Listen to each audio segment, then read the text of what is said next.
కోరుతా ఉన్నాను. సభాధ్యక్షులు కరీంనగర్ జిల్లా కాంగ్రెస్ అధ్యక్షులు మానకొండూరు శాసనసభ్యులు ఆరపల్లి మోహన్ గారికి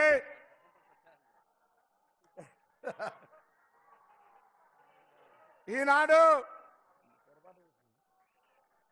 కాంగ్రెస్ పార్టీ అభ్యర్థి వెలిచాల రాజేంద్రరావు గారిని గెలిపించడానికి మన ముఖ్యమంత్రి గారు గౌరవనీయులు dynamic young chief minister Revanth Reddy గారికి ఒక్కసారి గట్టిగా లేచి చప్పట్లు కొట్టి స్వాగతం చెప్పాల్సిన సందర్భంగా కోరుతా ఉన్నా. నిన్ననే మన ముఖ్యమంత్రి గారికి ఢిల్లీ పోలీసులు వచ్చి నోటీసులు ఇచ్చారు. ముఖ్యమంత్రి గారు మన ముఖ్యమంత్రికి పోలీసులు నోటీసులు ఇస్తే గజ గజ గజ భయపడుకుంటా ఢిల్లీకి పోతాం అనుకుంటారు. ఢిల్లీ నాయకత్వం, అసలు ఢిల్లీలో ఉన్న నాయకత్వం మొదటి దశ ఎన్నికలు జరిగిన తర్వాత, రెండవ దశ ఎన్నికలు జరిగిన తర్వాత అసలు ఈరోజు ప్రధానమంత్రి స్థాయి అయినే ఏ విధంగా దిగజారి మాట్లాడుతూ ఉన్నాడో మనం ప్రత్యక్షంగా చూస్తూ ఉన్నాం. అందుకే దయచేసి ఈరోజు ఒకటే మాట, దేశంలో ప్రజాస్వామ్యం కాపాడబడాలంటే, రాజ్యాంగం 4 కాలాల పాటు నిలవాలంటే దయచేసి జెండాల కింద చూడండి ప్లీజ్ మీటింగ్ దయచేసి ప్రజాస్వామ్యం 4 కాలాల పాటు ఉండాలి, రాజ్యాంగం 4 కాలాల పాటు నిలవాలనుకుంటే స్వాతంత్రం కోసం పోరాడిన కాంగ్రెస్ పార్టీ, ఈ దేశం కోసం ప్రాణాలు అర్పించినటువంటి ఇందిరాగాంధీ గారి వారసులంగా, ఈ దేశం కోసం ప్రాణాలు అర్పించిన రాజీవ్ గాంధీ గారి వారసులంగా, రాహుల్ గాంధీ గారి నాయకత్వంలో మనం ఈరోజు మరొక్కసారి ఆనాడు స్వాతంత్రోద్యమం కోసం కష్టపడినట్టుగా కష్టపడాల్సినటువంటి అవసరం ఉందని మాట మనం చేస్తా ఉన్నాం.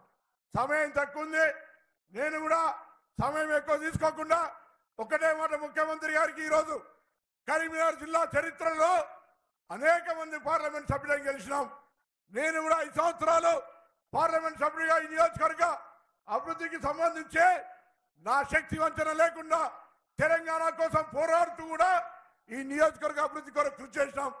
నా తదుపరి వచ్చిన వినోద్ కుమార్ గారు స్థానికేతరుడు కావడం వల్ల ఈ నియోజకవర్గ అభివృద్ధికి ఎప్పుడు కూడా శ్రద్ధ చూపెట్టలే. దాని తదుపరి బండి సంజయ్ గారు వచ్చి ఎంతసేపు కూడా మతపరమైన విద్వేషాలు లేదా వివాదాస్పద అంశాలు తప్ప ఎన్నడూ కూడా నియోజకవర్గ ప్రజల కష్టాలు కానీ నియోజకవర్గ అభివృద్ధి పట్టించుకోలేదు. ఇవాళ కూడా ఊర్లలో పోతే నేను ఈ పని చేసినా ఆ పని చేసినా కాదు, అక్షింతలు వచ్చినాయా, రాముడు దేవుడు ఫోటో వచ్చిందా అని అడుగుడు తప్ప ఇంకొక మాట లేనటువంటి ఈ వ్యక్తిని, రిజర్వేషన్లకు వ్యతిరేకంగా మాట్లాడేటువంటి బండి సంజయ్ని తప్పకుండా ఇంటికి పంపి అసలు భార్య మంగళసూత్రాలు అమ్ముకుంటా అన్నటువంటి వ్యక్తి కోట్ల రూపాయలు, లక్షల రూపాయలు ఎక్కడి నుంచి ఖర్చు పెడుతుండో కూడా ఈ యొక్క నియోజకవర్గ ప్రజలు అర్థం చేసుకోవాలి. ఆయన రాష్ట్ర అధ్యక్ష పదవిని ఏ కారణంతో తొలగించో కూడా జవాబు చెప్పినాకనే ఈ నియోజకవర్గంలో ఓట్లాడాలని కోరుతూ మరొకసారి ఇలా చదువుకున్నవాడు వెలిచాల రాజేంద్రరావు, ముఖ్యమంత్రి గారు, జిల్లా నాయకత్వం అందరూ కలిసి ఒక రాజకీయ దూరదృష్టి కలిగినటువంటి వ్యక్తిగా ఆయన అభ్యర్థిత్వాన్ని ఫైనల్ చేసినారు.